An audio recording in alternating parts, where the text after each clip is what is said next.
क्या नाम आपका? अमित कुमार। कहाँ के निवासी है? ऊसर पार्टी।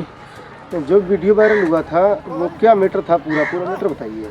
पूरा मैटर क्या, ये होली वाला दिन था, हम लोग आखिर डालने गए थे वहाँ पे। ये पहले ही से षड्यंत्र बना के विद राइफल कॉक करे और ईंट पत्थर जो भी थे, जैसे ही हम लोग पहुँचे आकर डालना स्टार्ट भी नहीं कर पाए, इन्होंने तुरंत ही ऊपर सीधी जानलेवा हमला कर दिया, फायरिंग कर दी।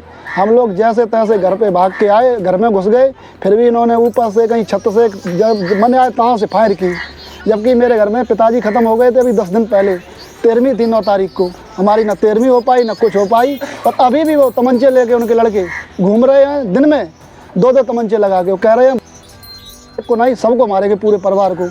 अगर ऐसा कुछ होता है तो उसकी जिम्मेदार पुलिस खुद होगी, एसपी साहब होंगे। कोई इसमें कुछ सुनवाई नहीं है। वो दबंग लोग हैं, उनके बहनोई सपा से नेता हैं, और भी लोकल के जितने भी सपा नेता हैं सब उन्हीं की तरफ हैं। अच्छा, तो मतलब कि जब ये झगड़ा हुआ था जी, झगड़ा होने के बाद आपकी तरफ से क्या मतलब पुलिस को सूचना कैसे मिली थी? हमने 112 पे सूचना की थी। हाँ। हम लोगों को पुलिस ले गई थी, उन लोगों को भी ले गई थी। हाँ। लेकिन हमको 151 में भेज दिया और उनको भी 151 में भेजा, जबकि वो असलाधारी थे, उन्होंने अपराध किया, हम पीड़ित थे, हमको भी भेज दिया। कुछ पुलिस का उनका रहा होगा, जो भी रहा हो, राजनीतिक या पैसा का मामला। हम लोग पीड़ित थे, हम पे ही कार्रवाई हुई, उन पर कोई कार्रवाई नहीं हुई। वो सरेआम अभी भी घूम रहे हैं घर पे, और अभी भी जान से मारने की धमकी दे रहे हैं हम लोगों को। फ़ोन से भी दे रहे, सामने से भी दे रहे, इधर उधर भी कह रहे। उसकी कोई सुनवाई नहीं। हम अभी एसपी साहब को भी बताया, थाना में भी बताया, लेकिन वो कहते हैं कार्रवाई हो रही है, कार्रवाई हो रही, लेकिन कार्रवाई कुछ नहीं हो रही। थाना कौन सा लगता है आपका?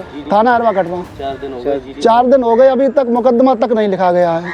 अच्छा जी, 151 में सिर्फ चालान हुए हैं, और वो भी हम पे ही हुए हैं। अच्छा, हाँ, उनका एक बैठा भी है, अभी लड़का अभी भी बैठा है, लेकिन कोई कार्रवाई नहीं हो रही है। वो भी शाम तक छूट जाएगा ले दे के। पुलिस जो भी है, जो भी सब पुलिस नेता सब उनकी तरफ हैं। हम लोग गरीब लोग हैं, तो मेरी कोई सुनवाई नहीं है। तो उच्च अधिकारियों से क्या कहना चाह रहे हैं? उच्च अधिकारी से यही कहना चाह रहे हैं कि उनके असला निरस्त किए जाएँ और उचित कार्रवाई की जाए। अगर फायर हुई है तो असला निरस्त किए जाएँ। अब ये नहीं कह रहे असला निरस्त ना किए जाएँ, अगर हुई है फायर तो निरस्त किए जाएँ। उनके भैया कोई दरोगा हैं, कोई और विभाग में अधिकारी लोग हैं, तो वो ये कह रहे हैं हम ये करवा देंगे, वो करवा देंगे, मेरा कुछ नहीं कर पाओगे। मुझे बार बार जान से मारने की धमकी मिल रही है। अगर ऐसा कुछ होता है तो उसकी जिम्मेदार पुलिस होगी। आज भी मेरे ताऊ जी को धकधकाया है, एक उसका लड़का है नीसा, 2 तमंचे लिए थे, वो तो दाऊ भाग आए, नहीं तो आज भी वो गोली चला देता। उसने धमकी दी है कि हम तुम्हें छोड़ेंगे नहीं, कल भंडारा है, कल तक तुम्हारे घर से लाश उठवाएंगे। और मेरे यहाँ कल भंडारा है, कुछ अनहोनी होती है तो उसकी जिम्मेदार पुलिस और वो होगी। वीडियो का क्या मतलब? वीडियो मेरे पास 3 से 4 वीडियो हैं वायरल, उसमें फायरिंग की भी वायरल है, फायर हो रही है, उसमें दिखाई दे रहा है, लेकिन पुलिस कह रही फायर नहीं हुई है, फायर नहीं हुई है। जबकि मेरे पास फायर दिख रही है, सामने से आवाज़ आ रही दिख रही है, लेकिन पुलिस कोई कार्रवाई नहीं कर रही है। और उनके कारण हम जीजा जो राम नरेश है, वही सब कुछ कराए हैं, वही नेता नगरी पैसा जो भी है सब राम नरेश षड्यंत्र करे हैं, और कुछ होता है तो राम नरेश उसके जिम्मेदार भी होंगे। आपका नाम? हमारा नाम राजीव कुमार। अच्छा, कहाँ के निवासी हैं आप? ग्राम ऊसर पार्टी। क्या मामला है आपका? मामला ये था, होली दहन पे हम लोग आखिर डालने गए। आखिर डालने उन्हीं के द्वारा होलिका दहन उन्हीं के द्वारा होली रखी थी। वहाँ जैसे ही हम लोग पहुँचे, उन लोगों ने एकदम दरवाजे से गाली गलौज चालू कर दी। गाली गलौज चालू करी, हम लोग अपने शांतपूर्वक आकर डालते रहे। फिर उन लोगों ने ईंटें चालू कर दी, ईंटें चलाई, ईंटें चला के फिर हम लोगों पे 3 राइफलों से उन लोगों ने फायरिंग की। हम लोग वहाँ से अपने प्राण बचा के अपने घर भागे। चोट वोट उसमें हम लोगों को चोट वोट लगी है, 4 लोग हम लोग उसमें घायल भी हुए हैं। फिर हम जैसे ही घर पे भाग के आए, हमने 112 कॉल डायल की, पुलिस आ गई, पुलिस हम लोगों को लेके गई, हम लोगों को पुलिस ने चालान कर दिया। मतलब आपको भी लेकर गई? हमको भी लेके गई, उस पक्ष के 2 लोगों को लेके गई, हम लोगों को 4 लोगों को लेके गई। अच्छा, हाँ, पुलिस ने हम लोगों के ऊपर कार्रवाई करके चालान कर दिया, जेल भेज दिया हम ही लोगों को। उन लोगों को 2 को भेजा, हम लोगों को 4 को भेज दिया जेल। अच्छा, हाँ, क्योंकि आपकी झगड़ा किस बात पे? झगड़ा कुछ 4 ही बता रहे, हम लोगों को 4 को जेल भेजा है ना। झगड़ा केवल होलिका दहन की जयकारा लगाने पर, अच्छा, होली माता के हम लोगों ने जयकारा लगाई, इतने ही पे वो लोग गाली गलौज करने लगे। उनके दरवाजे होली रखी है। तो आपका पहले से भी कोई विवाद है? नहीं, हमारा उनका पहले से कोई विवाद नहीं। हमारा उनका खान पीन सब कुछ था, मिलन जुलन, कोई दिक्कत परेशानी वाली बात नहीं। अब उनके मन प्रेम में क्या थी तो वो तो हम नहीं बता सकते, उनके पास क्या थी प्रॉब्लम। फिर हम लोगों को उन्होंने रेद लिया राइफलों से, रेद के हम लोग अपने घर पे भाग आए। फिर हमने 112 कार्रवाई की, 112 पुलिस आई, हम लोगों को पकड़ के ले गई, 4 लोगों उनको 2 को पकड़ के ले गई। अच्छा, पुलिस ने क्या आश्वासन दिया? पुलिस ने कुछ अनुशासन नहीं, पुलिस ने ये कहा कि जो होगा हम कार्रवाई करेंगे। पुलिस ने हम लोगों सब पे 151 के चालान कर दिए। अच्छा। हाँ, 151 के चालान करके पुलिस ने हम लोगों को जेल भी भेज दिया। हाँ। पुलिस ने उस पार्टी पे लेन देन की क्या व्यवस्था कर ली, क्या नहीं कर ली, वो पुलिस जाने, वो पार्टी जाने कितना पैसा लिया, क्या नहीं किया, लेकिन पुलिस ने 151 की कार्रवाई केवल की। उसके बाद पुलिस ने कोई हम लोगों की सुनवाई नहीं की। अब आप क्या चाहते हैं? हम केवल ये चाहते हैं न्याय से कि हम लोग पीड़ित थे, हम लोगों को चोट लगी, जो हम पे खैर हुई, जान से मारने की धमकी दी, उस पर हमारा निवेदन है कि हम लोगों को न्याय दिया जाए। क्या नाम है आपका? सर मेरा नाम गौरव यादव। कहाँ के निवासी है? मैं उसरपाटी। क्या मामला है आपका? सर वहाँ पर एक बड़ा मामला और बड़ा एक षड्यंत्रकारी कार्य था।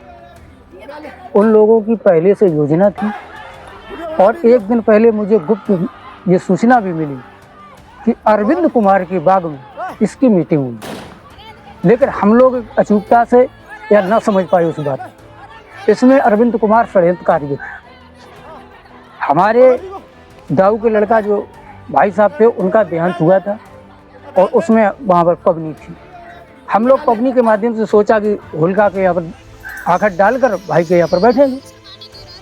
वहाँ पर इन लोगों का षड्यंत्र था सर, ऐसा षड्यंत्र था कि इनका एक भाई है जिसका नाम है छोटे कहते हैं गांव पर, वो बिधूना रहता है।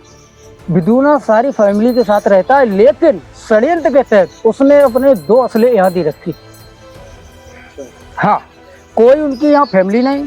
मेरे पास रिकॉर्डिंग है, जितने वो भाई हैं मौजूद हैं, उनके पुत्र मौजूद हैं, लेकिन ना तो वो लड़का है जो सर्विस करता है और ना उसका कोई परिवार का है, लेकिन उसका औजार है। लिहाजा मैं मानता हूँ कि औजार है, घर रख सकता है, लेकिन कोई ऐसा नहीं है कि उसकी चाबी या किसी के पास हो। वो गुप्त थी, लेकिन एक दिन पहले उनके बक्से की, उनके असले की सारी इंफॉर्मेशन इन लोगों को थी, जबकि उनका परिवार कोई यहाँ पर नहीं है, वो व्यक्ति यहाँ पर था भी नहीं। सारे वहाँ पर तैयारियां थी। षड्यंत्र में अरविंद कुमार भी थे, पारस थे। ये पॉलिटिक्स है, खेल राजनीतिक मामला। हम लोग वहाँ पर जा रहे थे, कोई तैयारी नहीं, मतलब कोई लड़ाई ही नहीं।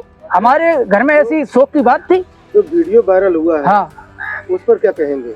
उस पर साहब मैं यही कहूँगा कि जिन लोगों की वीडियो है, अपराधी हैं, उन पे कठिन से कठिन कार्रवाई की जाए और उनके 3 असला बाकायदा चेक किए जाए और चेक करके उन 3 असलों को जब्त किया जाए। पुलिस ने क्या कार्रवाई की? पुलिस प्रशासन पर क्षेत्रीय नेताओं का दबाव रहा, पैसा रहा, इसलिए पुलिस प्रशासन को दबाया गया, गुमराह किया गया। मैं यही कहना चाहूँगा कि प्रशासन अपनी कड़ी कार्रवाई करे और जांच करे। थाना कौन सा है? थाना अरवा। क्या नाम है आपका? राम कुमार, कहाँ के निवासी हो? पूसर पार्टी। अच्छा, एक वीडियो वायरल हुआ था, होली के दिन कुछ बंदूकधारी थे जी, उस पर क्या कहेंगे? क्या मामला था पूरा? मामला कुछ नहीं था। हम लोग गए थे होली पे आखिर डालने के लिए। हमारे लोगों के हाथ में बालियां थी और उन लोगों का कुछ मतलब अंदर से प्लान था। ये तो मतलब पूर्ण रूप से नहीं कह सकता हूँ, पर उन लोगों ने जो जानलेवा हम लोगों पे हमला किया ना, तो हम लोग कोशिश की। वो तो इतने मतलब पब्लिक के हिसाब से हम लोग बच निकले वहाँ से, ताकि उन लोगों ने कोशिश तो ये थी उनकी कि एक भी निकलने ना पाए, और गालियाँ देते हुए हम लोगों को घर तक खदेड़ते हुए लाए। वो तो हम लोग घर के अंदर हो गए, इसलिए बच गए।